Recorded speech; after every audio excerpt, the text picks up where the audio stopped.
Okay. And I believe we're live. Let's go. Okay. And then I got my live update on Blue Sky. Just going to get my chat set up here quickly.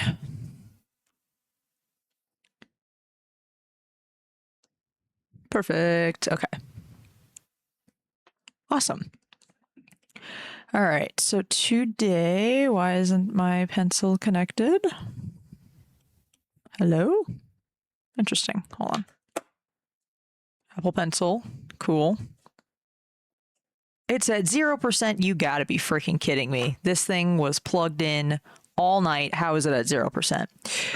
Well, since my Apple Pencil needs a second to charge, hi, I'm back. I apologize that I didn't stream last week. The week before last. Let's go. We out here. My Apple Pencil is dead for some reason, even though it was clearly charging all night, but whatever. But just for VOD purposes, I do want to say that I'm sorry for missing last stream. The week before, I was out in Las Vegas for an early birthday slash level up expo trip, and my body just needed some time to rest. So I did that, and now we back.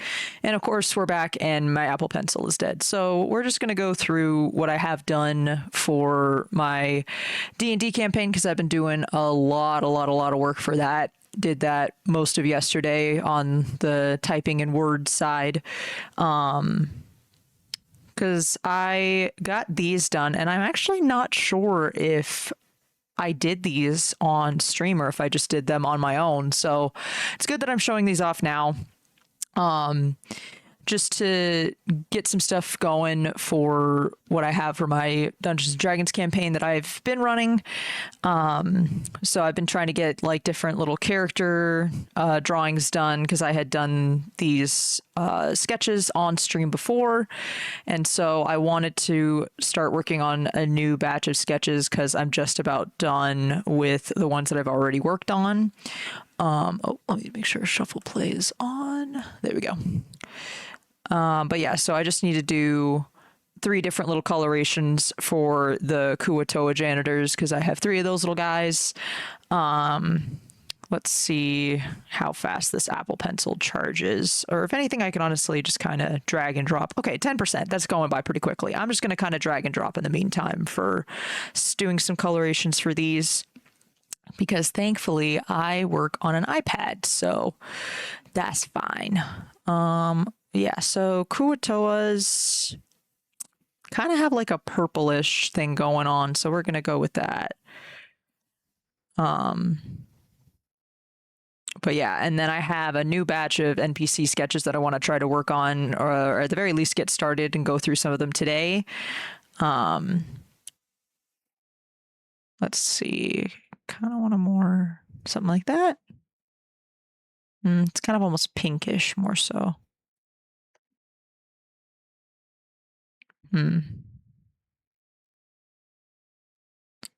Yeah, one of those will be good. Yes. We'll decide what coloration is which for which character. Because the 3 I have established are Eenie, Meenie, and Miney for their names. Lovely, I know. Okay, let's see.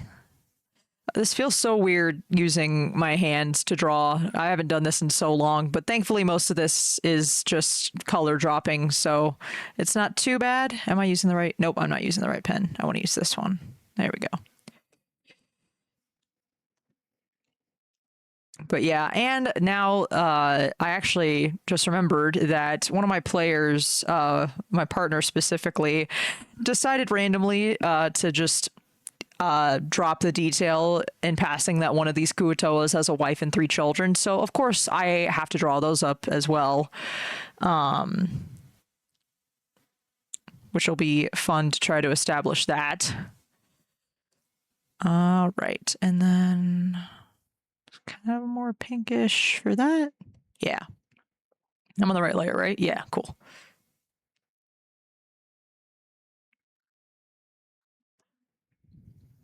I feel like I'm finger painting. This is so weird. I haven't done this in so long. Okay.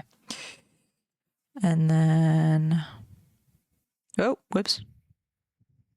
Ah, okay. You know, we're just going to do this. But yeah, I guess to talk a little bit about some of the other characters that I plan on working on for this stream, because these characters that I have here are pretty much all of the like guild in my D&D campaign. I have the guild that they work, that my players work at, and these are all of the basically like the staffing of the guild. So you have the creator and founder, which is Soren, the Null Artificer. You have the technically secondary founder slash leader, but she's kind of the one that does all of the like paperwork and stuff like that. Then you have the cook and bartender respectively, and then three of these Kuatoas are the janitorial. I think that's a word. Yeah, janitorial staff.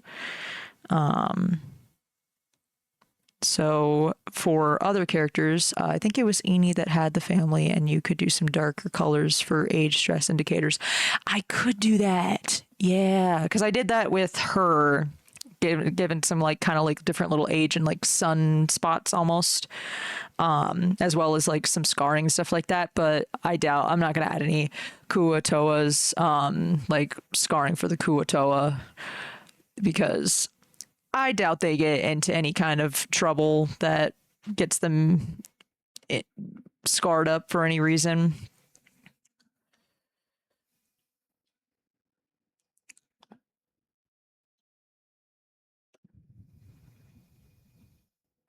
Actually, I'm going to do a layer behind this. There we go. That way I can color it in properly.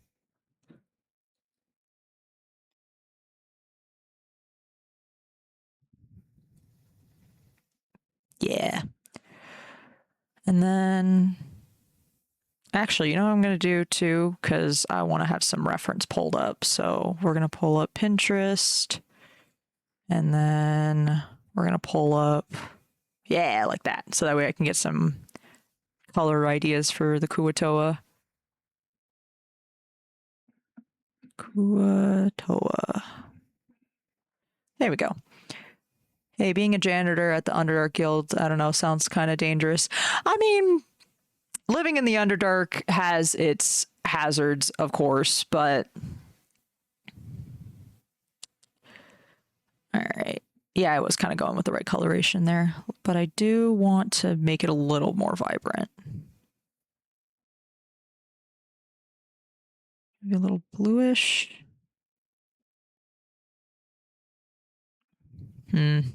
No, I kind of want it warmer. Yeah, right there should be good. Yeah, that's better. I like that. A little more vibrant. But yeah, obviously living in the Underdark has its hazards, but I do think that these guys stay fairly safe. Because like the reality is that if anybody were to genuinely, and honestly, I think it'd be kind of fun to have that be a session at some point, is to like see somebody make their attempts at screwing with like this guild on their home turf, like in their guild headquarters, because while you do have this general staff, you also have the characters I'm going to work on today, which are a Quagoth hunter, which Quagoth are basically like underdark bear creature things. I can actually look it up because I have it right here. Quagoth, I think I spelled that right. Yeah, for sure. But yeah, they are these guys. So you have one of these employed there. You have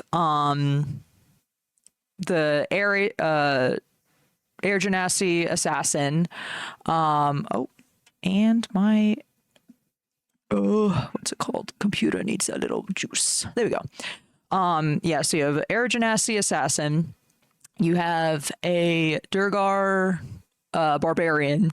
So it's like, even if you were to try to screw with these guys, I feel like you would have so many bigger problems to deal with before you even thought about trying to touch these little dudes. Okay, let's see. We'll go with like this color. Yeah. Definitely well protected. Exactly. So if anything, I feel like maybe I'll have one of the Kuatoa be a little bit older and like he's got some scarrings from, or like maybe like a little chunk missing from his fin or something like that. Like he's had some close calls before working here, and then the younger ones are in pristine condition because they are well taken care of in the way that like a wild creature looks versus a domesticated creature, I think would be a cool detail. If anything, I'll probably have Eenie maybe be the oldest because we have now had it randomly establish. Yeah, like give him little old man wrinkles. Because I'm just doing like a standard coloration, like a base coloration, just to get one started. Let's see. Okay, but we'll have their eyes. Their eyes are just kind of like dark. So we'll just have it be like a dark. Yeah. Keeps doing that. Yeah, and then maybe a slightly more greenish backing. Yeah, like that. I like that. But yeah, this one will probably just be one of the youngers. A little more vibrant. Might do Eenie with just like some saturation or like desaturation, a little less color vibrancy. Let's see what else. We'll do the little outfits, which there isn't exactly like a uniform per se, but at the same time they all kind of wear similar garbs. So we'll have it be they have like that like janitor like bodysuit almost. Something like that. Yeah. Maybe a little more blue. Select. Yeah, something like that. And then we'll have them each have a different colored bandana.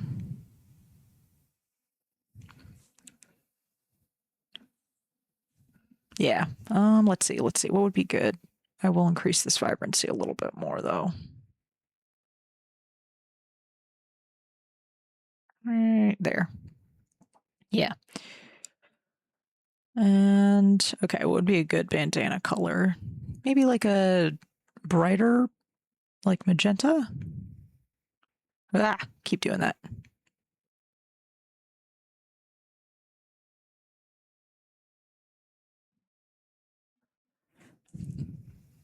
No, I'm thinking maybe more pinkish. Yeah. Oh, whoops. There we go. Yeah. Because I want to have them have the same, like, this will be the same color for all of them and be like quote unquote uniformish in that way, but each of them are going to have their own bandana color.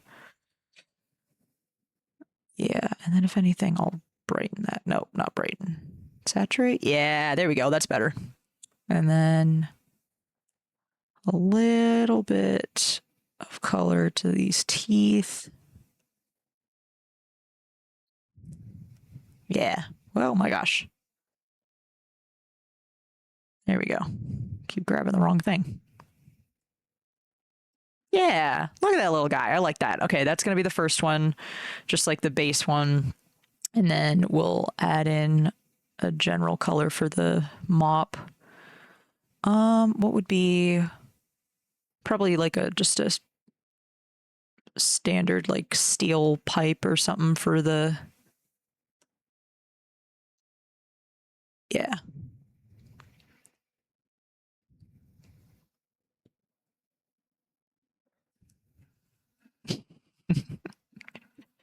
I do like these little guys. I enjoy like that's one of my favorite things about being a DM is being able to just play a range of characters, because I think you guys have yet to interact with the bartender, which I think is I kind of like that detail actually, that maybe he's the one that tends to be out and away from the guild most of the time because he's off like going to, buy these high quality different like alcohols and stuff like that, and different ingredients. Because I feel like he's the kind of character that looks like he takes very high pride in good ingredients. And then you have like the like gentle giant motherly figure that is the cook.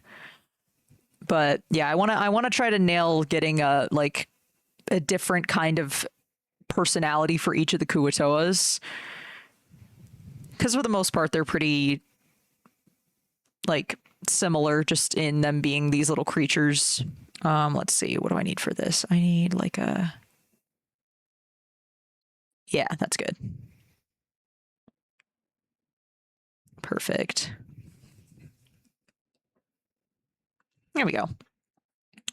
And then we'll even add some like little scratches or something into the,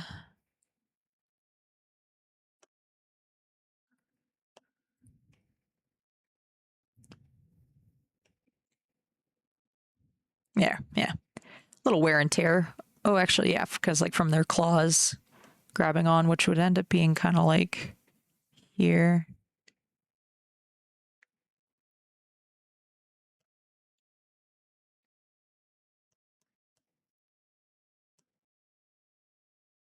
Yeah,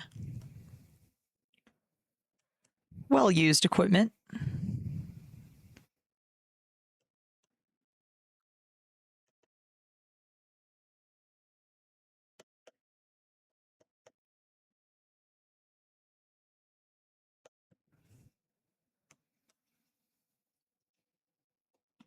Yeah, something like that. Hold on. And then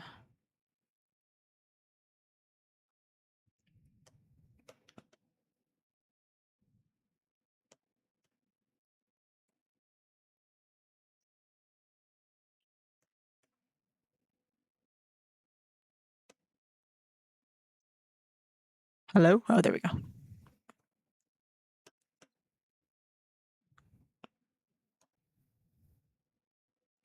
There we go. Yeah, perfect. Okay. And then we'll do coloration number 2.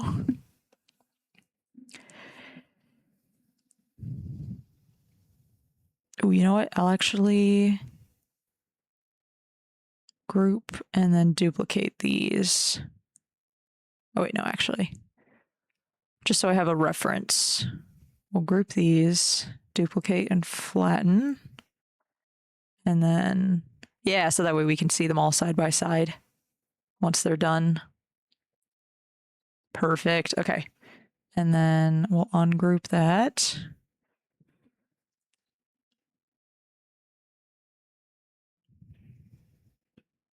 Sweet. Okay.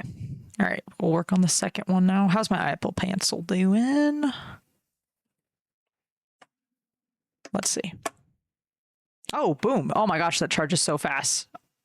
That's awesome. Perfect. Okay. We back. We're good. Sweet. Okay. What was I doing? Right. Nope. And then gel pen. Yeah. Okay, sweet. All right, this one, we'll have them each be, we'll have this one be like a green.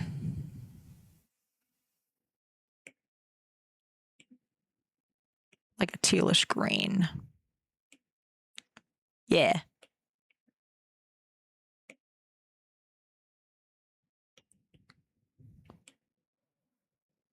Oh, wait. What the? Oh, that's just from the, now we're chilling. Okay. But yeah, we'll have this one be like a cyan.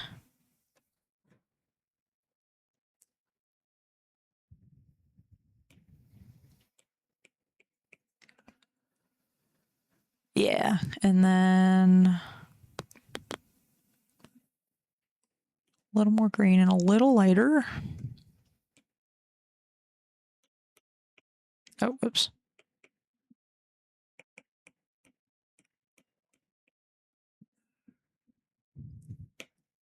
Oh, there we go.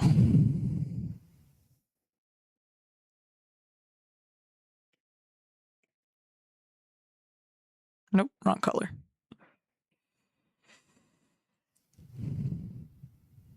But yeah, I've been spending a lot of time recently really getting into the nitty gritty of like nailing down my homebrew rules that I have established or that I want to have established. I have I've just got like so much stuff that I've been working on recently that I'm really excited to eventually reveal to my players. That's better. There we go. Yeah, I like that. And then a darker for the gills. Oop. Sweet. Okay.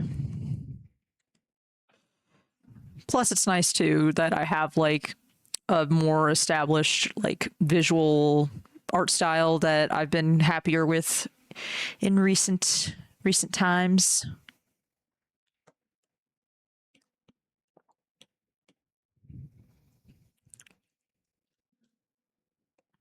Nice.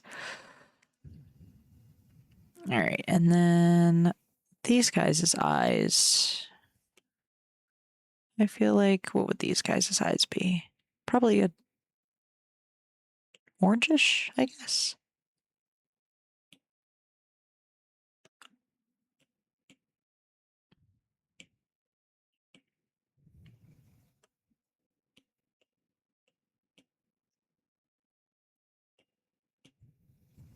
Yeah, I like that. And then that same eye color. Ah, keep doing that.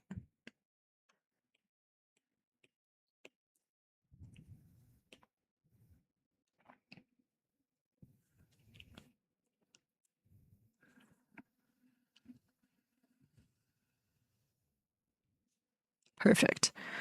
And then, yeah. Oh, wait. And then the bandana. Adoy. Okay.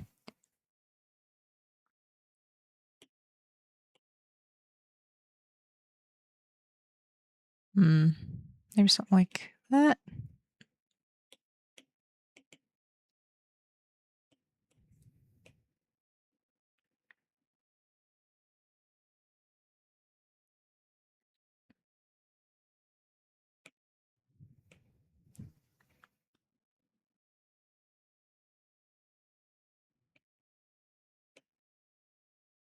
Something like that. Yeah, like a little green one.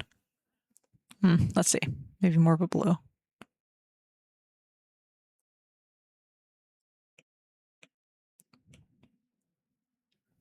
Yeah, I think the blue looks better. All right. Let's do that. And then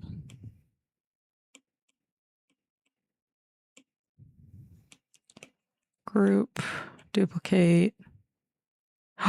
Oh. Oh, well, that's fine.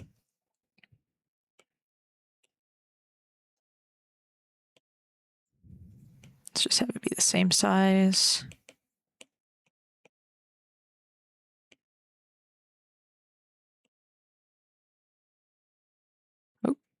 Oh, come on. There we go.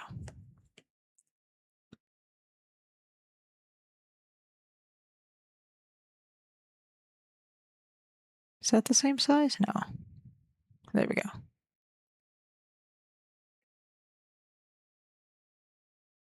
Yeah. No.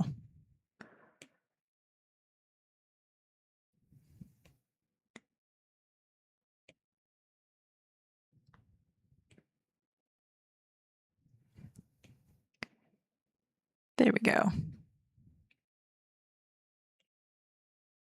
There we go. That's got to be the same size, right? There we go. That's right.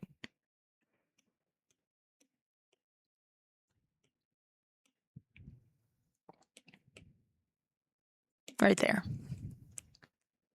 All right, now we'll work on the final coloration.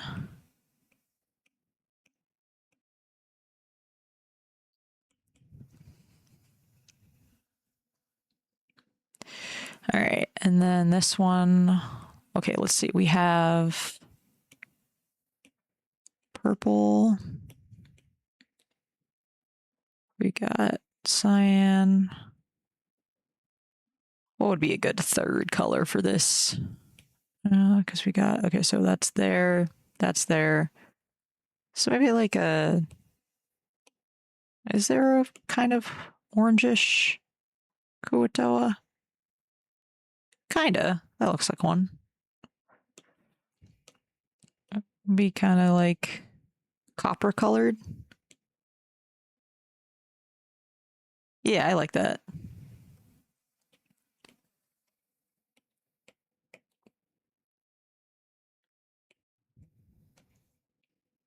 Yeah, that's good.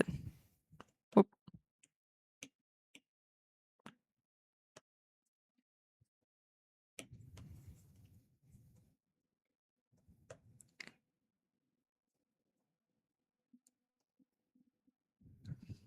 Yeah, and then oh, you know what would be cool too, especially to kind of play on that like copper kind of texturing.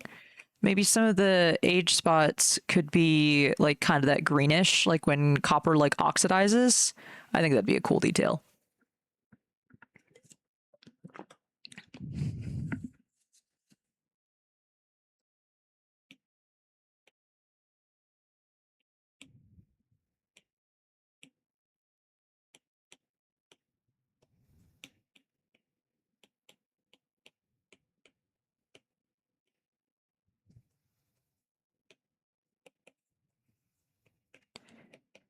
Yeah. Oh.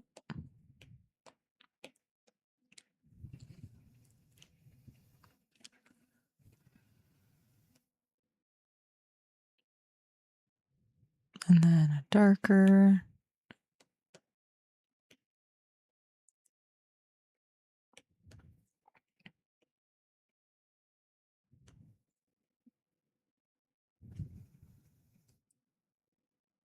Yeah.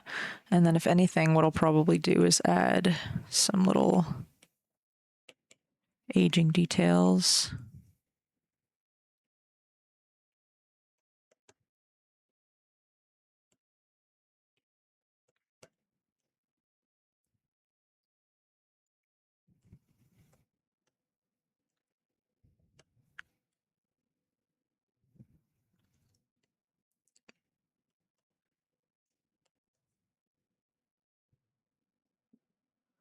Yeah.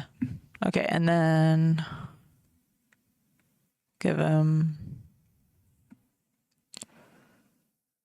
some final color details.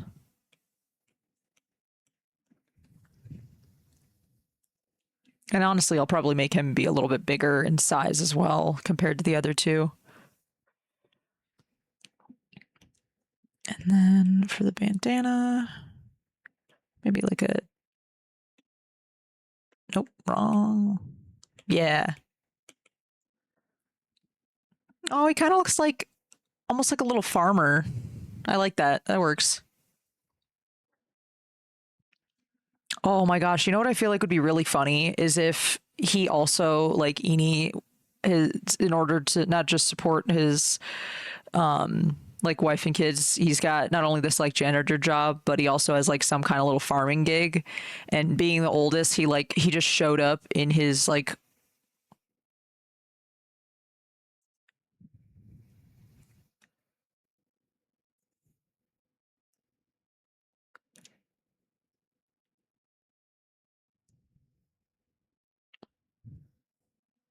ooh, yeah, like different regional variants. Oh, I like that a lot actually.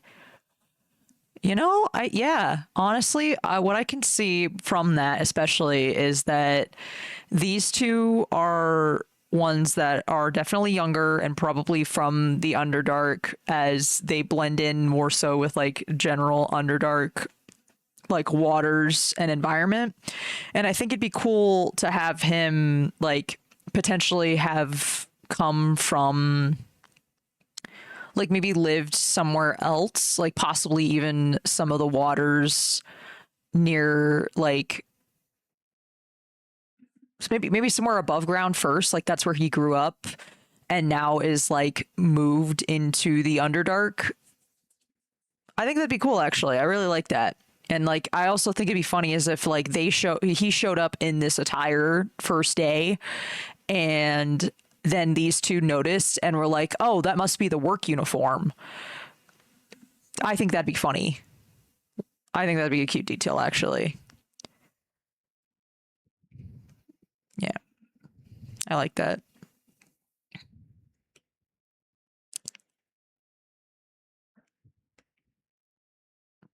All right. And then for eyes, probably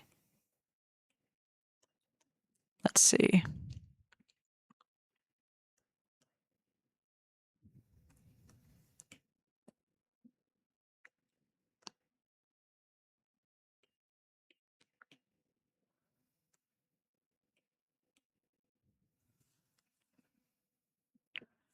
Yeah.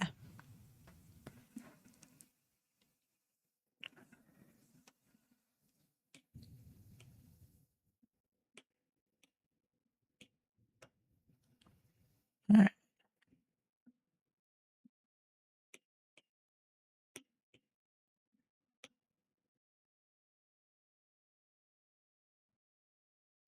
How did I do it for her? Okay, I just drew him in.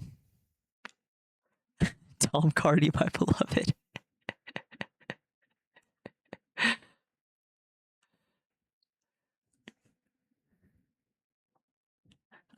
I love how that song like just skyrocketed in popularity after Baldur's Gate 3 came out. I've seen so many amazing animatics to it. It's so funny. All right. Do you have a Discord server? I finally stopped procrastinating.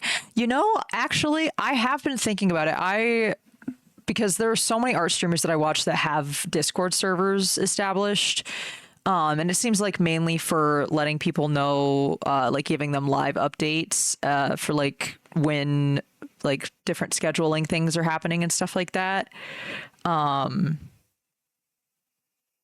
And I've been thinking about it. I think what I might do is work on getting one ready and then have it be like us like a channel goal that like once we get to a certain number of followers here on Twitch that I'll make it open to the public or something like that. Because right now, I don't think I have enough of a following to really warrant maintaining one at the moment. Not that I don't want to have one, but it definitely has been something I've been like thinking about as far as like long term to eventually get one established. I've been experimenting with body shaping accessories with your Sona. Oh, cool. That's always fun. I mean, that's literally what I've been doing with like D&D characters. That's my excuse of like experimenting with that kind of stuff is doing D&D because a lot of like artists obviously have their like original characters and different things, but for me I've always had D&D. I dedicate more of my energy to D&D than any like original character creation. I definitely have like concepts and ideas, but when it comes to D&D, it's like uh I'm much more invested.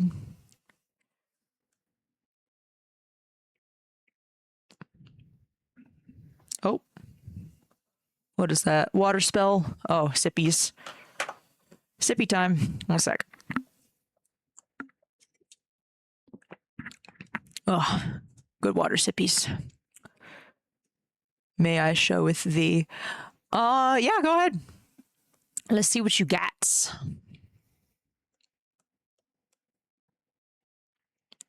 There we go.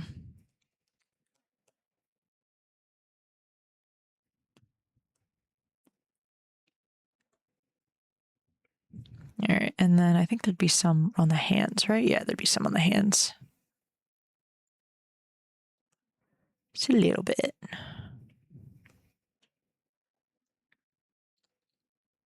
Um, it's a long ass link if that's fine. Yeah, sure, go for it.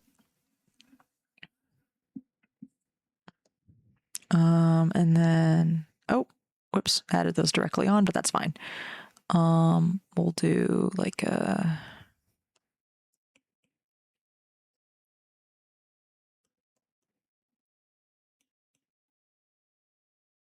I think those are fine just as is. Yeah. Okay. I'm gonna pull up this link real quick for you. Let me turn this off so I can look some stuff up on my iPad. Open this up on Twitch. Very experiment. Oh, are you making me update Twitch right now? Don't do this. iPad, just do your things. There we go. Okay. Let me open this up. There we go.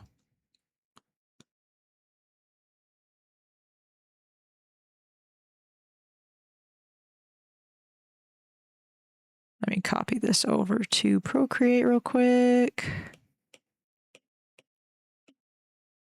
And paste. Allow paste. There we go. All right. iPad back. Boom. Okay. This is very good. I like this a lot. So, what did you say? You're experimenting with body shape and accessories. Okay. So, let's see. I'm definitely seeing I don't know if like obviously this is just a sketch for now, but are like the newer accessories, the stuff like here and here, like the earrings. Because obviously, this is the anatomy basis that I know that there's going to be like different clothes and other things I imagine that you're going to be adding on to this. Yeah, I'm so interested in asymmetrical earrings. They are very cool. I have I did a similar thing, I think, with yeah.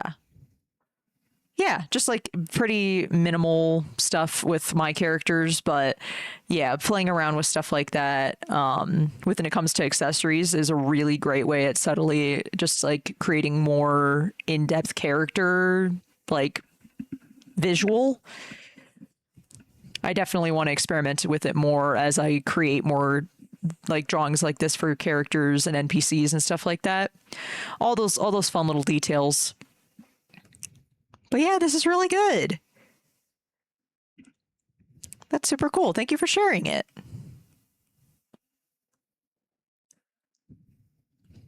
But yeah, experimenting with like body shape, body language, all those different types of things that can really help you to differentiate between different characters. Super fun, super duper fun stuff. I really love it. As you can see, of course.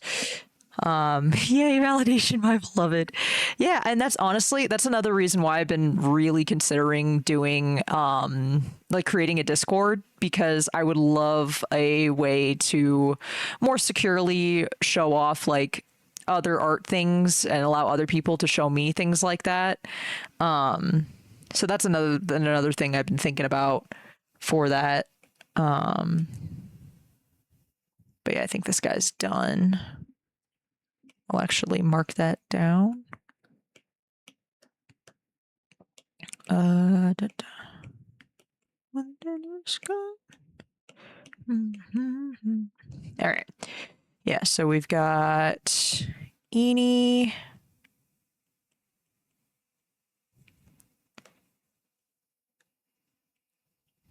We'll have we'll say this one's Miney and this one's Mo.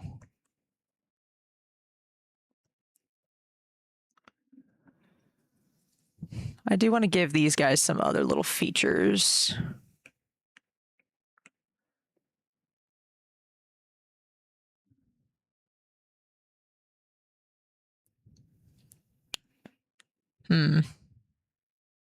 What other little things can I add to them? Oh, right. I wanted to add like bites out of him. Yeah, we'll do like one of his fins got like chomped out of.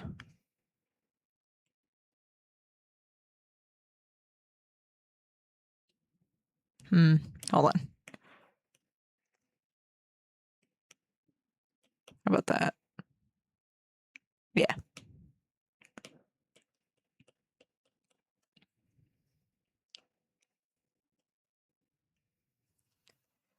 The spots make me think of a.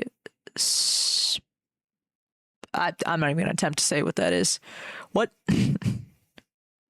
A spectacled caiman?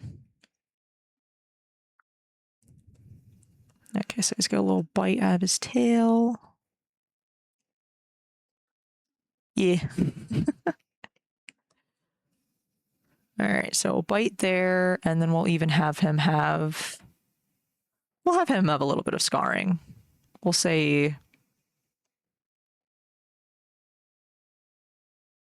Maybe a little bit, right? Like on his tail.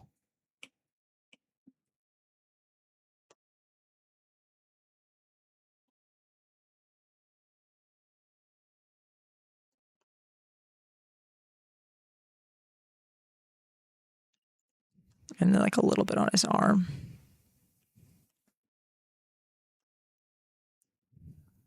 Your characters are so scrumptious. Thank you. I try to add as much just I don't know. I get really passionate when it comes to D&D. They're these super cute little crocodiles. Ooh, okay. Let me look them up. Let's see.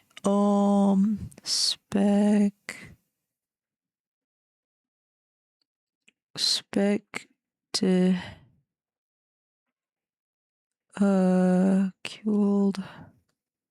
Oh, what? There we go. It'll probably autocorrect for me, whatever. Cayman. Yeah, whatever, that. Oh! What's his name? The mechanic, I love him. Oh, yeah, my Knoll Artificer, Soren. Yeah. Let me... Boink, boink. Yeah. Soren, I really like playing Soren. I want to do a bit more showcasing, at least in the actual play of Zabe, because she's got some really cool things that I've done with her for her backstory and everything like that, and that I really want to see the reactions of my players. But that'll be revealed in due time. Once I reveal it to most of my players, I'll talk about it more on stream, because it's very cool. I'm very excited. But yeah, so that's whoops. Yeah. And you know what? We'll say, well, he has those little age spots and scratches and stuff. I'm going to give this little guy some freckles because I feel like it. Because they kind of represent, like, they almost look like little bubbles. So we'll say he has some little freckles and call that good.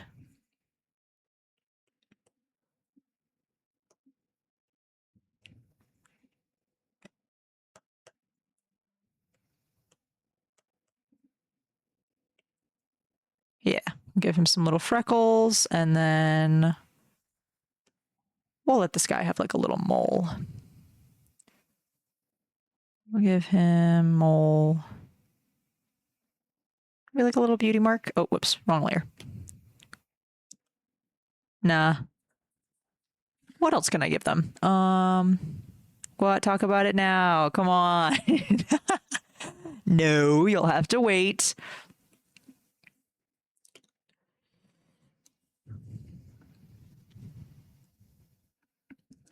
But I will, okay, you know what I will talk about though is I got so much cool stuff established that I was writing down recently, or like today and yesterday, for like different mechanical stuff that I have established in the world.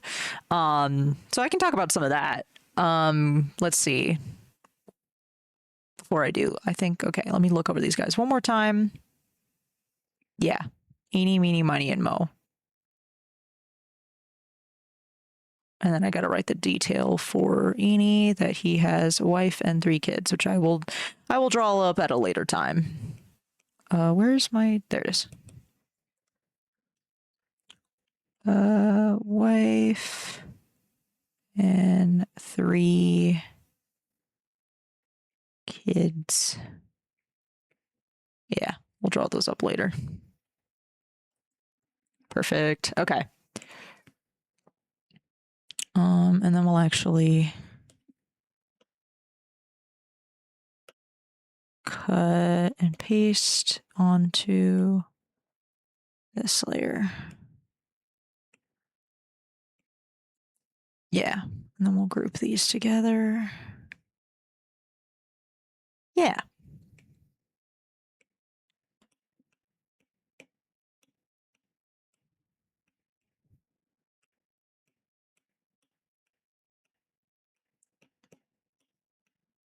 Sweet. All right, now that's all organized. But yeah, so like the mechanics that I have established that I've been working on recently are the stuff for things like spell scrolls. So with the way I have it as of right now is, or at least the way that Dungeons and Dragons has it established, is that if your character does not have possess any like spell casting abilities, which I think, unless you like subclass in certain classes, stuff like barbarians and fighters and stuff like that, if you don't subclass into something or multiclass into something that gives you spell casting as an ability, you're just not allowed to use spell scrolls at all. And I personally think that's a little bit limiting. I think that it's something that the way that I have it established is that basically, or at least the way that it makes sense in my brain, is that if you have like a magic user and they imbue, if you're like making a spell scroll, you're basically imbuing this, parchment, this piece of paper, and taking whatever the time or materials or whatever it is to make this thing, that you as the magic user or whatever, that you are imbuing that specific spell scroll with your magic. And so the way that I see it is that even if you do not have spell casting ability, that you still have the ability to use a spell scroll, because it's basically, to me, it almost feels like a much more complicated battery, that it's like, okay, magic is going into this thing from somebody else's source and is being then stored in this parchment, into this spell scroll. Again, this is just how I have it established, or have been thinking about it, is that eventually, like, so spell scroll gets made, it has the magic imbued in it. And then you have, your three different scenarios. You have somebody that has no spell casting ability at all. They don't have it as something that they have access to. You have somebody that does have magic, by whatever means they have it, but it might not be strong enough to cast, or not strong enough. They don't have the knowledge of that specific spell. And then you have a spellcaster that does have the knowledge of that specific spell. You have a spellcaster that knows that's like, has it as something that they have learned or whatever, and are able to cast it on their own. So the way that I see it is that you have the characters that don't have spell casting as something they can do are still able to use the scroll. It's just, it's more difficult for them. So it would just be having to make a Arcana check at, like, have it be like a DC 15, and then the difficulty of that arcanic casting would go down depending on the different parameters. So then you would have a spellcaster that doesn't know the spell, and it's easier but still difficult, so the DC becomes like 10. And then you have the characters that do know the spell innately, or have like let's say that it's a spell scroll that has like magic missile. Let's say you have a spellcaster that already knows how to cast magic missile, that there would still be a difficulty to it, but it would be obviously super duper low, pretty easy. And then there is the side effects of, like, if you were not to meet or beat this difficulty in an Arcana check, that a few different things could happen. So let's say you failed as a non-magical user. basically what would happen is that the spell just wouldn't work. The scroll would stay intact. It would still be able to be used. It's just you as a non-magical caster were unable to activate it properly. Then it gets a little bit more interesting once you mix it with in the realms of having a separate caster who has their own magic that messes up a spell scroll. There is something in D&D that is established that's called I think it's like the spell mishaps table. Basically, if you don't meet or beat the difficulty in Arcana check to use the spell scroll, that because your magic, and we'll use a different color for this to showcase it a little bit better, that the magic of different spellcast users, everybody's got their own, in the same way that every human being has different like fingerprints, like no one's is the same. You have different magic that's interacting with somebody else's magic. And if you don't meet or beat the difficulty required, that basically the mixing of, this person's magic with this person's magic, because their magic is still stored in the item, that when they get mixed up incorrectly, that a spell mishap can happen where, you roll on a table to be like, okay, let's say that the spell that you were attempting to cast was fireball, that instead of a fireball getting casted, something goes wrong to where now it's just a puff of non-deadly snow. Like there's so many different things, and there's an established one that only has like a few different things, but I kind of want to also look through like the wild magic table. And the way that I think it should interact like this is exactly like what I was saying before, where it's like when you have two different magics from two different people mixing together improperly, that unlike someone that doesn't have magic, that essentially it's just the magic doesn't go off and the scroll just stays as it is because it's not mixing with anybody else's magic. But if you fail and you have your own magical source that's mixing with another's, that's where things can go wrong. And when they do go wrong, the spell scroll gets used up and disappears like if it were, being used properly. But instead something bad happens from those mixings. So that's one of the things that I've been working on and like establishing in like how things function, and also thinking about like why they function that way. Because that's genuinely one of my favorite things about D&D as well, is going through what is already established within Dungeons and Dragons lore. Because like even with how I've designed my what's it called, like half orcs, or not even half orcs, like full orcs and like just orc lineages and stuff like that, that to me I think I kind of have been inspired by Delicious in Dungeon and their depictions of orcs. Let's see, Delicious in Dungeon orc, because they have this like very pig-like physiology to them, which I love so much, and have kind of taken inspiration for that into account when it comes to developing my orc characters. And something else I think about too is that, or I've been working on as well, is how both orcs and ogres have similar traits and are almost viewed in the same way that you would like a wild pig or boar are more equatable to ogres, whereas a more like farm life domesticated pig is what orcs have kind of developed into, because you have established half orcs. And you could obviously establish like half ogres and stuff like that, but it's not something that is as established. So to me, I'm like, I kind of want to keep it that way, to where orcs, while still being, these very strong and still powerful and like appear to most other humanoid kind of creatures as these like brutes, there's still a difference between an orc and an ogre. But there are still similar traits as far as like their tusks and their ears. And I'm establishing that they both have these like, the like pig hoof feet.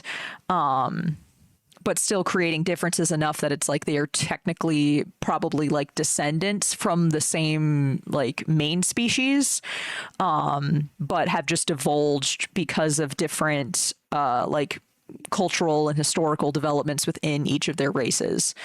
So that's another thing I've been thinking about. And also, since I have a tiefling here, that's another thing where, depending on the lineage of a tiefling, depending on how directly correlated you are to your like demon lineage, that you can have tieflings that have, you know, like normal, more normal human bodies, or you can have ones that have the like what's it called? Almost like satyr goat legs, and just have these like kind of like goat feet, the like hoofs. And almost have more of a mammal like thing going on with like their tails, rather than them being these, having them be stuff that has like fur and stuff on them, but still having but still like creating differences that way as well, to create more creature variety, because I love seeing that difference, and just seeing how that manifests differently, because it's the same way I feel like in, you know, with like human beings, where we're all, you know, we're all the same creature, but we can look and things can develop extremely different based on our environment, based on, you know, different practices and things like that. So that's other stuff I've been like mulling over and thinking about, as far as like taking into account differences in cultures and, oh, whoops. What's happening? Oh, that just crashed. Okay. Cool. Whatever. One sec. Easy fix. Let me get that going. Hate when it does that. Oh, it crashed again. Is my iPad overheating? No, I have it set up to where it won't do that. So why is it being stupid? Hello? Pigeoncast, I know you don't like to work with me, but can you try this one time? Please. Please function properly. Okay. We good?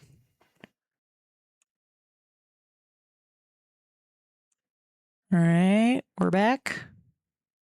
Sweet. Okay.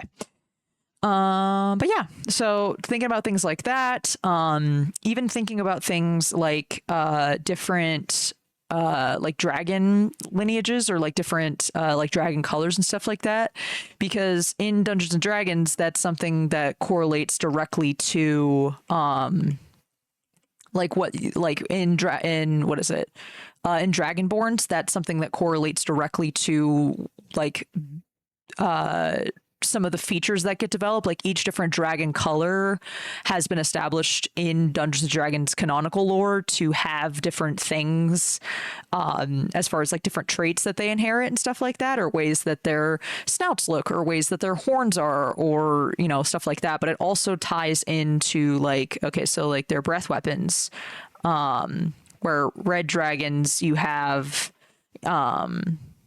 what's it called? Let's see. So you have red dragons who breathe fire, of course. You have white dragons that breathe like cold breath and ice.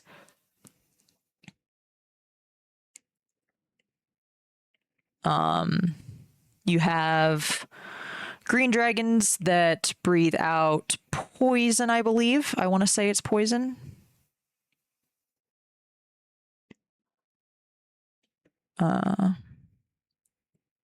Yeah, like breathe out like a poison spray breath. And then you have, I think, yeah, you have black dragons that spit out acid, I want to say.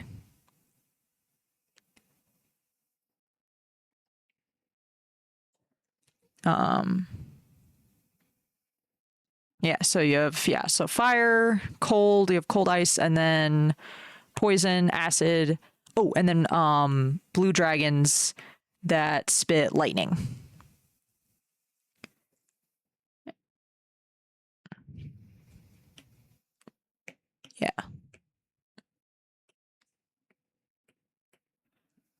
And so something I started thinking about, because I saw a post somewhere, kind of, I don't know if it was like a text post or where I saw it, but it essentially was communicating like, okay, because dragons use these breath weapons, and like they'll live for so long, that a lot of the stuff I looked into when it came to what happens when like dragons get much, much older, or if, even when dragons eventually die, because they can live for, centuries. So there's not a lot of stuff that's established for what happens when it comes to like their bodies decomposing, or how, like, what the effects happen, like thinking about what would actually happen to their bodies of either a full blown dragon, or even like a dragon born, like what would happen to them after using their breath weapon for so long, and their body getting old to the point of slow deterioration. So I started looking into the effects of, and taking obviously with a grain of salt, because it's like, okay, there's a difference between a human body and a dragonborn body, but I feel like there are some principles that hold true, because dragonborns are half human, that eventually they do get to points where, their bodies are a little bit less strong, which means that they have these damaging things in them, and what would those damages look like as they got older. Or of course, in some cases, what happens if you use your breath weapon too much. So like for fire, it's like, okay, well, what happens to, if you get like burned internally? With ice, what happens to a body when it's exposed to cold for too long? And poison, acid, lightning. And so for each of those, I like literally went and researched the effects that those different things have on a human body, and what the lasting effects are. So for instance, like a lightning breathing creature, like dragon based creature, whether it's something bigger or something more humanoid, that if it gets older and has used its breath weapon a lot, or just in general has used a ton, that like the effects of like getting electrocuted are that, your nervous system can kind of like spasm. So if anything, just having signs of that get shown within different creatures that way. Like acid, what happens to your body if you throw up too much, that the acid, like from, because human beings have acid in their stomach, and so what that can do is that a lot of the effects that you see within, I think, across the board with breath weapons, is that they eventually can lose their voice, or just have a super duper weak voice, because the inner lining of their throats, while it is something that that's their breath weapon and they are resistant to it, eventually your body gets weaker and it can't fight against the same things in the same way, that if they use them as they get older, they will suffer the effects of that, which most of them eventually have either weak voices or no voice at all. I think one of them, I think it's the electrocution as well, that especially it being something so close to the head, that it can kind of screw with brain activity. So possibly having like cloudier vision and stuff like that. Let's see, what else did I establish? But yeah, so stuff like that I was thinking about. And even like their different like blood types, where a lot of fire-based dragons, they have like almost like magma and lava type blood, where it literally runs so hot that it's pretty much just like magma. And so what would that look like for how their bodies decompose, and what that would do to an environment, in the same way that like a poison and acid dragons, that they would not be able to, there would only be a few creatures that might be able to like feed on their bodies as they decompose, because they have these toxins like coursing through their veins. Or like the different magical properties that these things would have, that would make them extremely like valuable and sought after, that if you were to collect, for like a acid and poison dragons, that those could be materials that are probably highly sought after, because they're used in different like toxins and poison components for other recipes, or in the same way that like a metallic dragon would be collected for like magical spell components or something like that. But yeah, so like that was something I was also thinking about. What was something else I established? We did the spell scrolls, we did dragon lineages and their long-term effects of their breath weapon. Um, let's see, what else did I work on?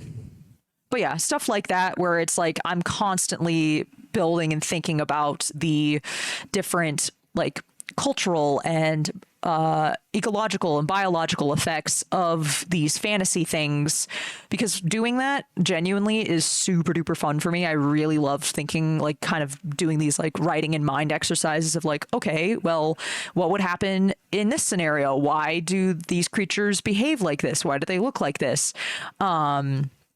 Because like something else I was establishing too was like when I was going through, because a lot of like fantasy creature lore is, I think, just kind of got established early and has just become acceptable of like, yeah, they just do that.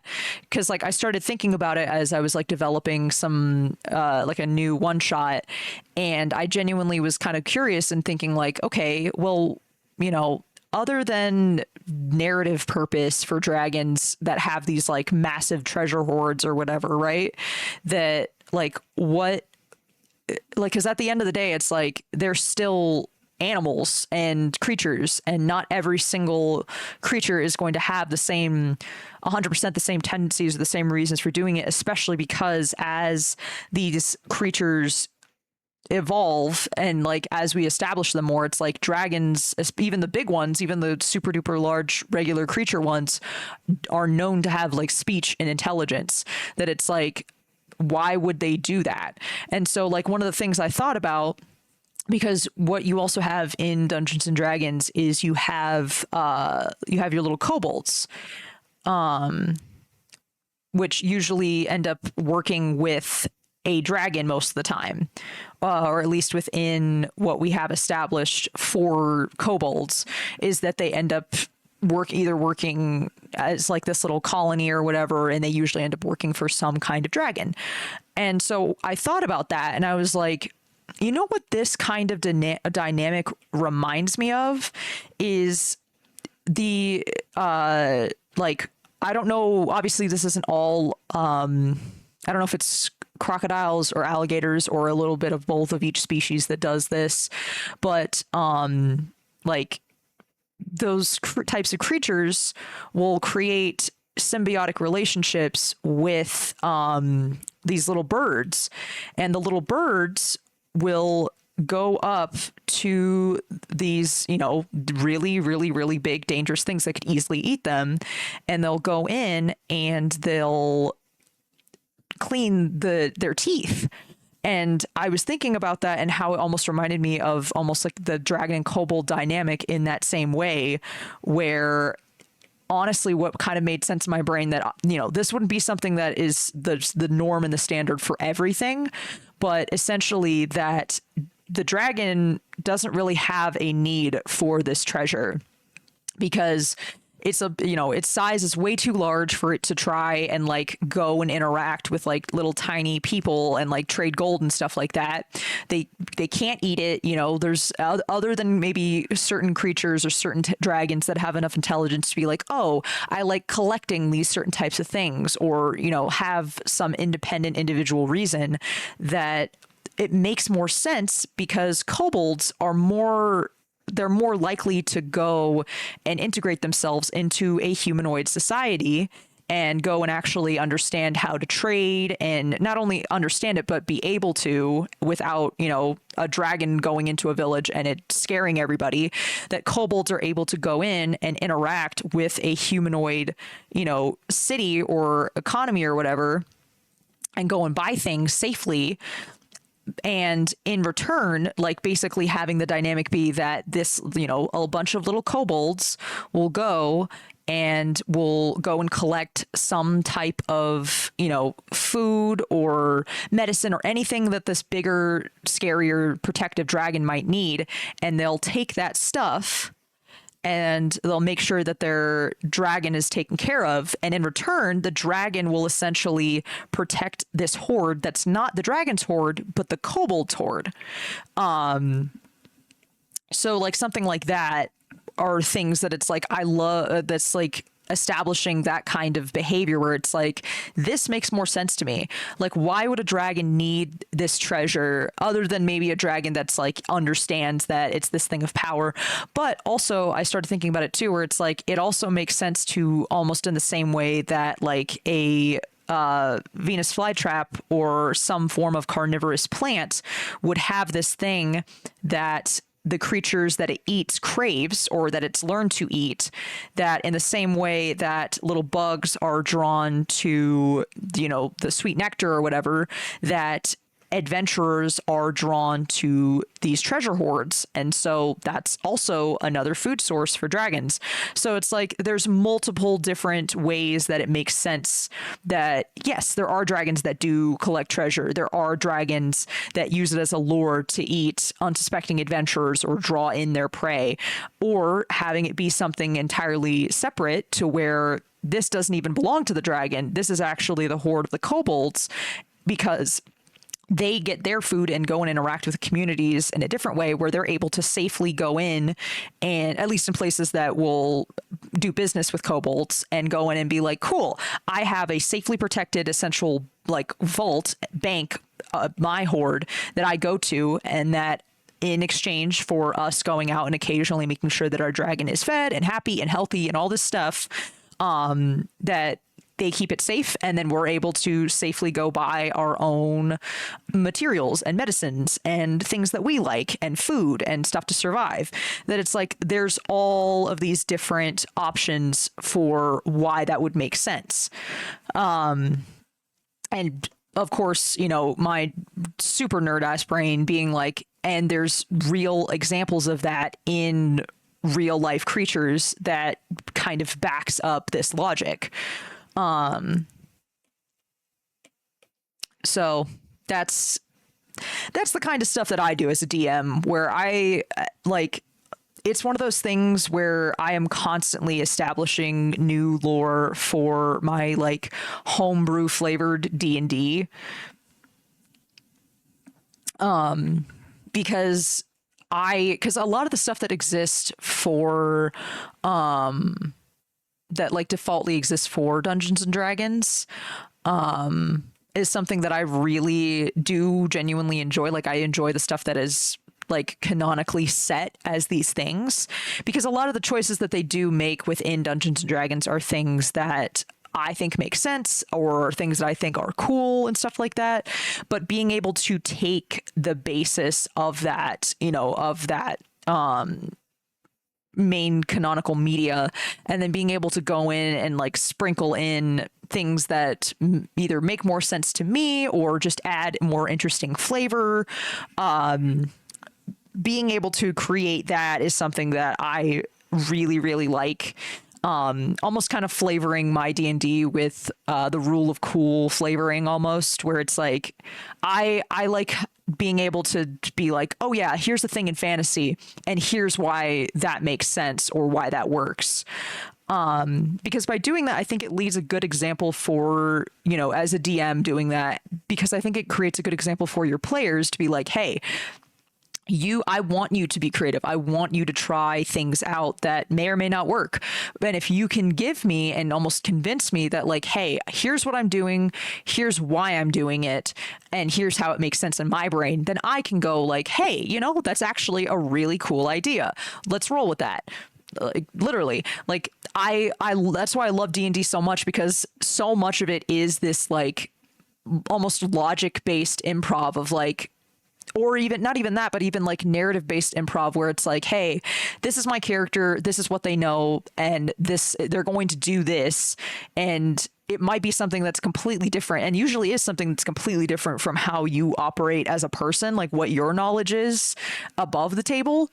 And I love feeding into that too, because like something else that I have it established, like in this specific example with like dragons and their hordes, that it's something that like this kind of information, when it comes to them being, you know, the different things with like kobold culture and stuff like that, that most humanoids only know that, you know, to be careful for a dragon's horde, and know nothing about kobold culture for the most part. That also not only establishing the real logic and the real lore and the truth of it, but also creating instances where, the average populace doesn't know that, in the same way that, someone that's super duper intelligent about marine biology or about space or about, medicine, that they will know things that most people might not know. And I think that can create some really unique character interactions, or like story beats, because it's like these characters are operating based off of what they traditionally believe, or what is the main thing that's true across most cultures, or what's widely shared, or this information that everybody believes, even though they don't really know the in-depth truth about it. So like that's another thing that I love establishing too, is like building what is true, and then also building what is culturally taught, as far as like, even because like we are playing in a Underdark based thing, and literally the whole like passive income for the guild is that you have the above ground people, and then you have the Underdark. You have Topside, you have Underdark. And then you have these super low depths that don't know anything about these places here, that if you're just a random person that has never been to the Underdark and you try to just dive into this environment, you won't know about things, or know as much about things like, the myconid, the mushroom people that exist down here, and how to interact with them, or what might set them off aggressively. That because there is a lot of this like shrouded of mystery going on, that you'll go in and think, oh, this whole place is just a death zone, but in reality it's just, you don't know how to operate with those things. So I really like being able to kind of have a campaign setting that is based off of, you're working with the people that live in this dangerous environment and know how to stay safe. So much so to the point that an entire guild has been built by people that live here, because there's this huge, influx of people that end up dying down here, and adventurers that come down bring with them, their different armor pieces, they bring different weapons. And so thinking about that, and the fact that all of these materials that that are worth money, that can be reutilized as something else, being able to find the gold that they have on them and stuff like that, that stuff is things that can be taken and be utilized and create, and literally the whole guild that I've created. But yeah, so those are that is just a tip of the iceberg of how my brain operates when it comes to Dungeons and Dragons. Is it a little crazy? Yeah, probably. But also, it's so much fun. I love doing this so much, and like creating different, like expounding and expanding upon lores and fantasy, that it's like we all just believe that, and it's just like, yeah, that's a standard fantasy trope.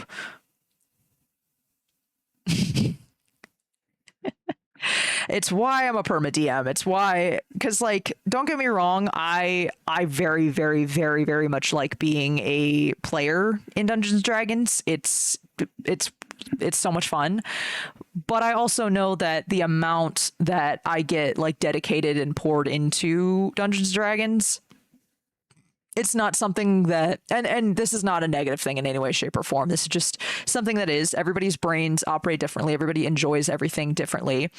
Because I'm the same way with all of the medias that I like, that I'm extremely passionate about everything that I enjoy, whether that's comic books, whether that's movies, whether that's video games, whether that's tabletop games.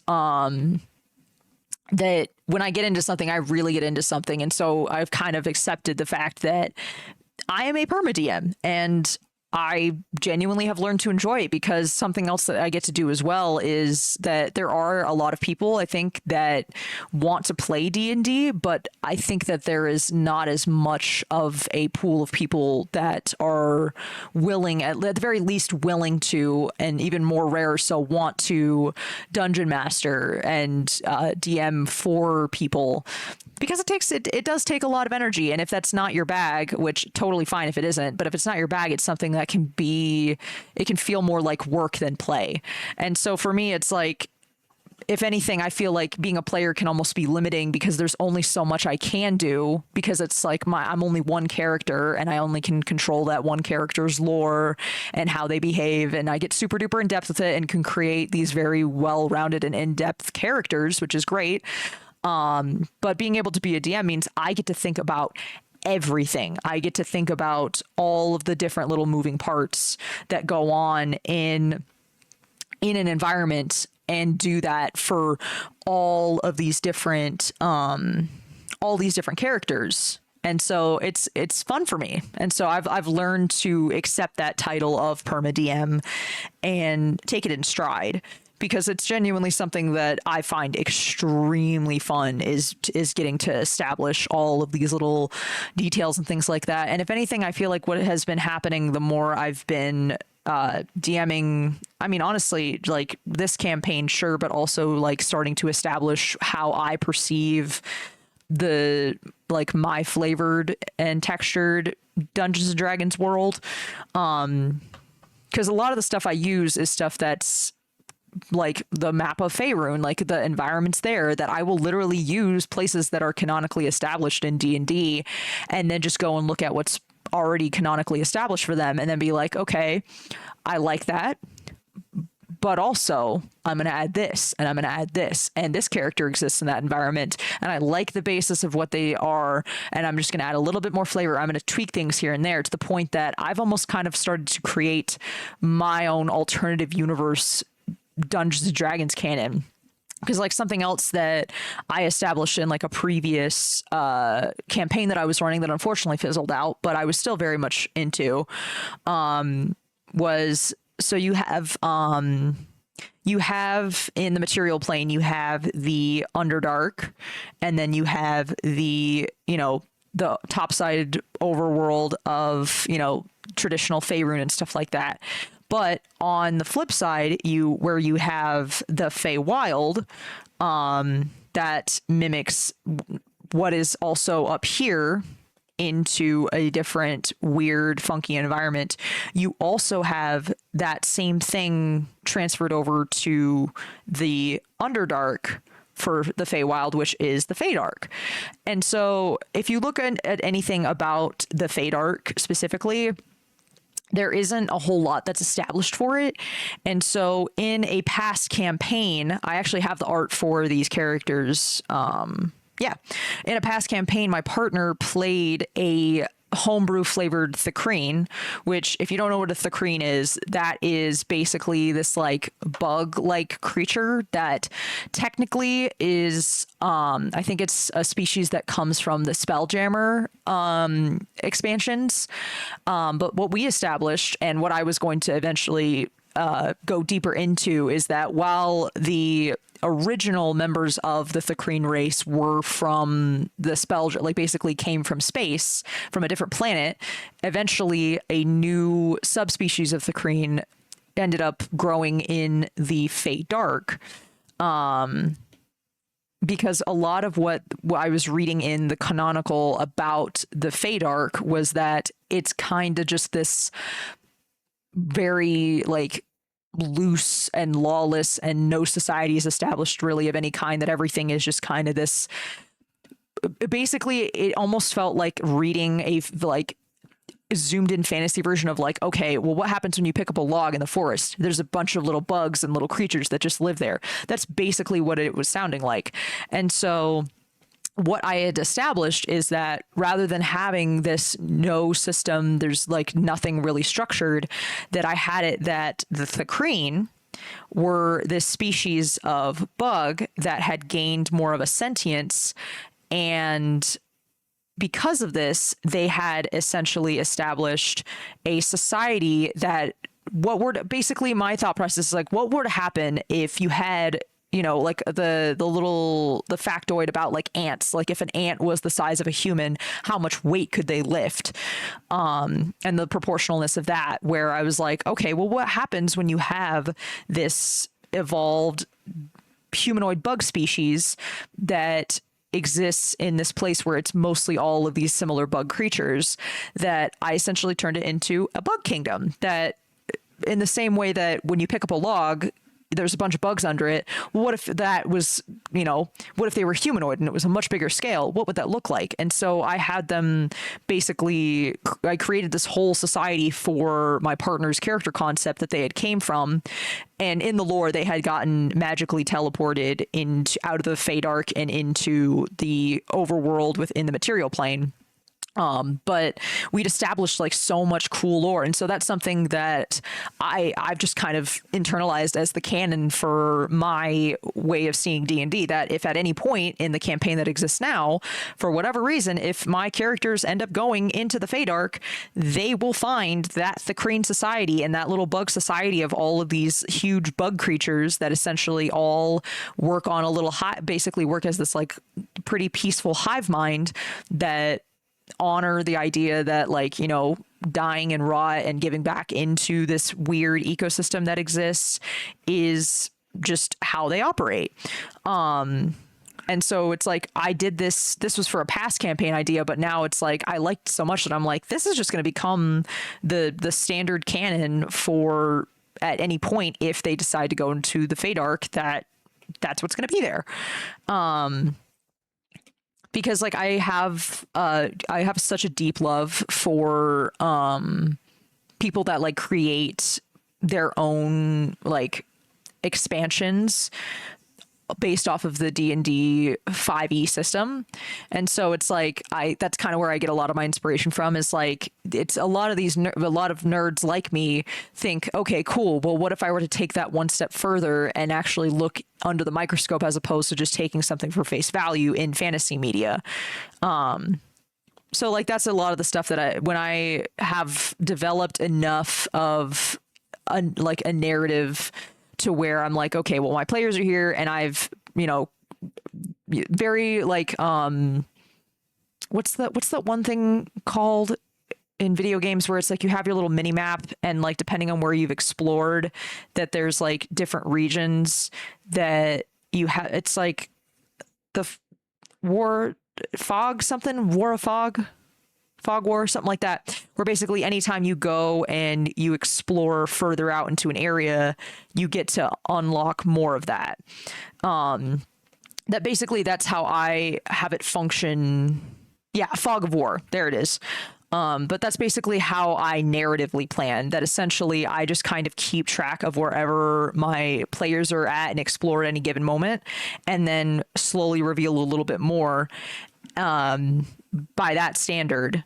And once I've done that, rather than trying to develop this whole big map of an area that, they may only explore this half and that's it, that it's like I've done all of this work developing all this other stuff that they never see. And so that's kind of how I structure things when it comes to narrative planning. But within that, it's like once they explore certain areas, it's like then I, if anything, start to go onto a more microscopic level where it's like, okay, well, they have explored this area. Well, what happens when I zoom in? What are the things that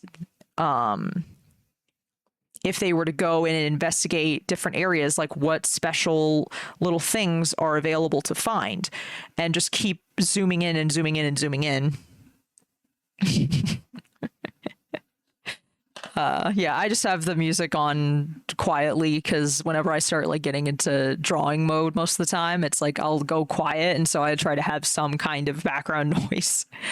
But it's also good. I like having the little bit of background noise for myself too. Oh my god. But yeah, so whenever it's hit a point where they're either I've only explored so much, that usually what I'll do when it comes to things being narratively done, I'll go in and try to create, ooh, water spill, sippies,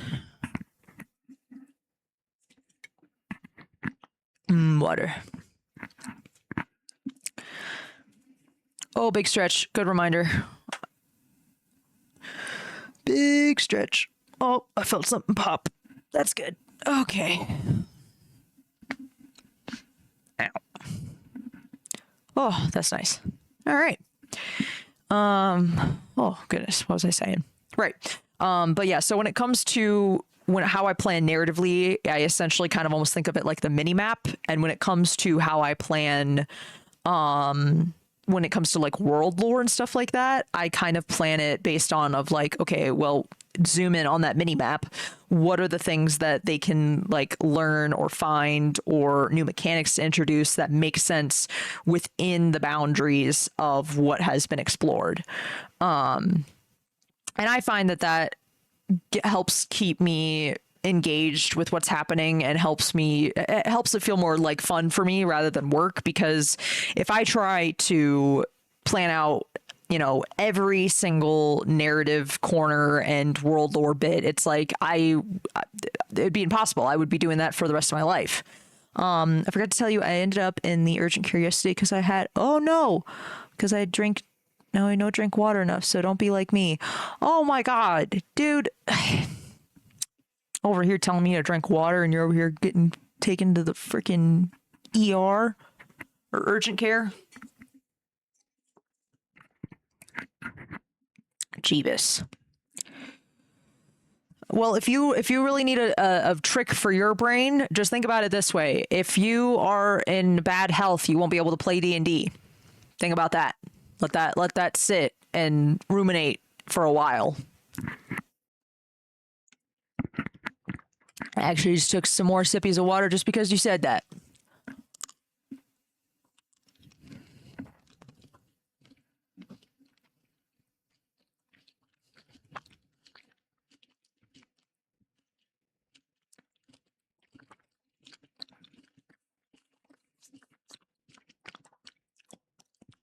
What are you saying?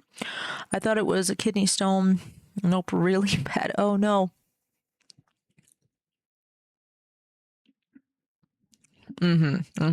Well, if you end up getting into a situation where the doctors are like, yeah, no, we have to do something or you have to do these things, because you tell me that and I'm going to be so extra careful about making sure you're okay.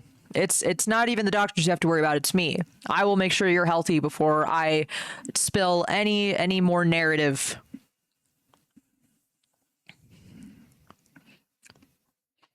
This is how we care for each other. I will be the one that has to set down the barriers of make sure that you are both healthy in body and mind before you come and play games. Technically, I was supposed to get meds, but it's cold and snowy out, and that's gross. And you know, that is a little fair. I will give you that much. This weather is so weird. Like, it's May. Why is it snowing like this in May? I don't like it. That's one of the main reasons I like my birthday month, is that it's usually supposed to be nice weather outside. What is this? All right. So we got Soren done.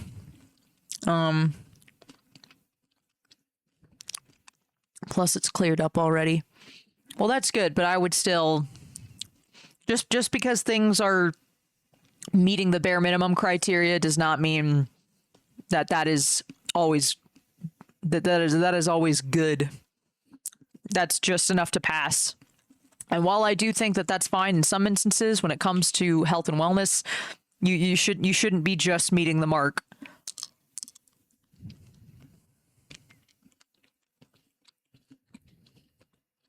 All right, we got Soren done, we got Zabay done.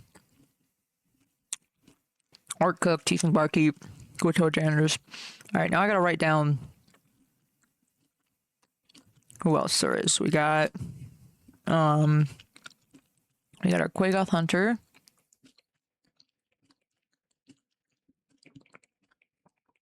Oh wait, this is the wrong thing to write with. Hold on.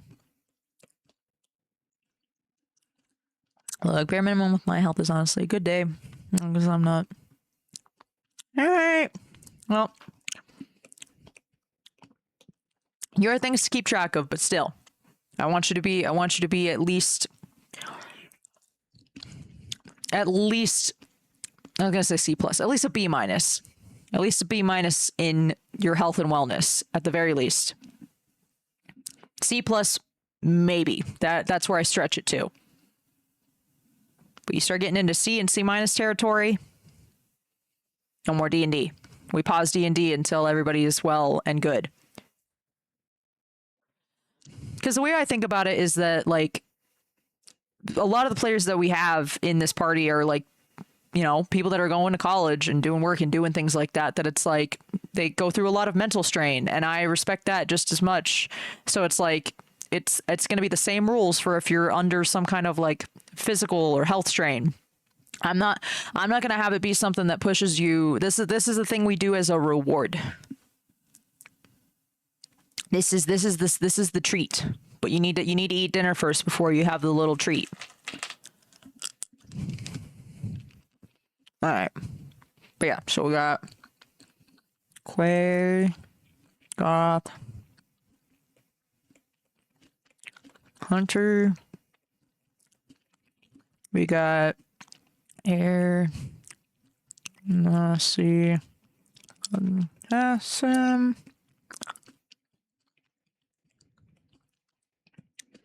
What else? Okay, Quagoth Hunter, Urgency Assassin, Grey Dwarf, Barbarian.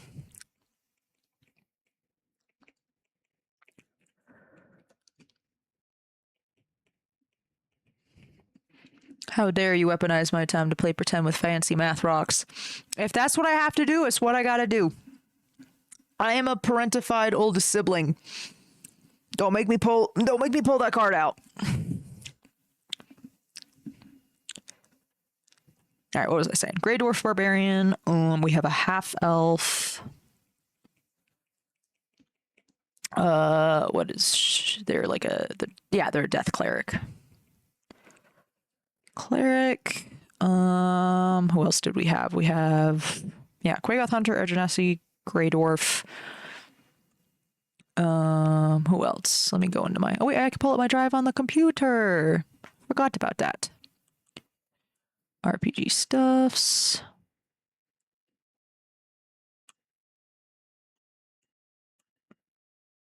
Huh. Give me a sec. Let me see. Spells and scraps. Perfect.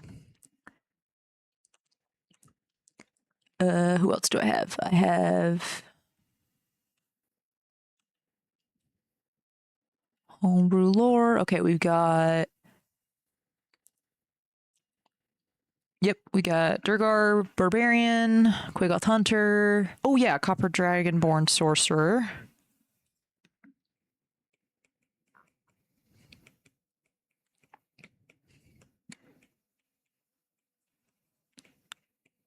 Sir.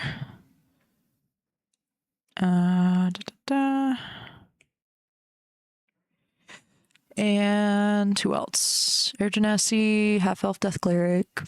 Yeah, those are all of them. So these are all the guys.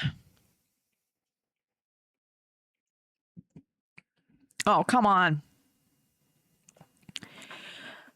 Is my computer overheating? Is that what's happening? Not really. I have it ventilated properly. All right. It's always an uphill battle with this damn program that I use. But I refuse to pay money for a program because I think that's dumb. I should be able to just plug in what I have to my technology and have it show up. Come on. I said, oh, come on. Oh, it's just refusing to open. Why are you doing this to me?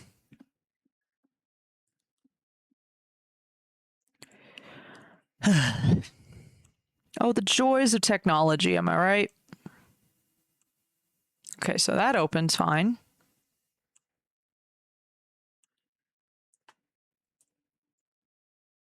Open. Why is it not opening? I'm used to having difficulties on my iPad side, but for some reason it's refusing to open on my freaking what's it called? On my computer side. My computer's totally fine heat-wise. So why are you being stupid? How long have I been streaming for? An hour 40? I really don't want to wrap up early. I was just starting to do character sketches, but if I have to, I do have other things for D&D prep that I can do, but well, that sucks.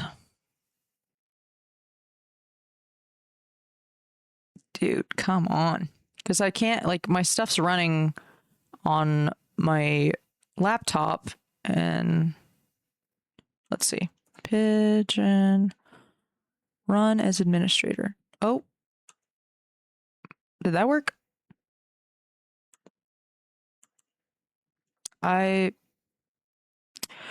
Well, I unfortunately do not have a way of getting my iPad screen at the moment to my computer to stream properly. So, unfortunately, we're gonna have to cut a little short this stream. I'm glad that I was able to get a stream in, and I will look into what I need to for trying to get this fixed up, because this program has been nothing but a pain to me, and I need to figure out a different way of getting this to work. So I will look into that and be back next week, and hopefully for the proper amount of time that I plan to stream normally. But I do think that I got a lot of good talking done. I got my little characters, the little eeny meeny, or eeny my, yeah, eeny. I don't know. Yeah, eeny, miny, and mo. Brain decided to shut down for 2 seconds there, but yeah, I will try to get this fixed before next week, so that way I don't have to keep cutting my streams short like this, because it's starting to get kind of irritating, but that's fine.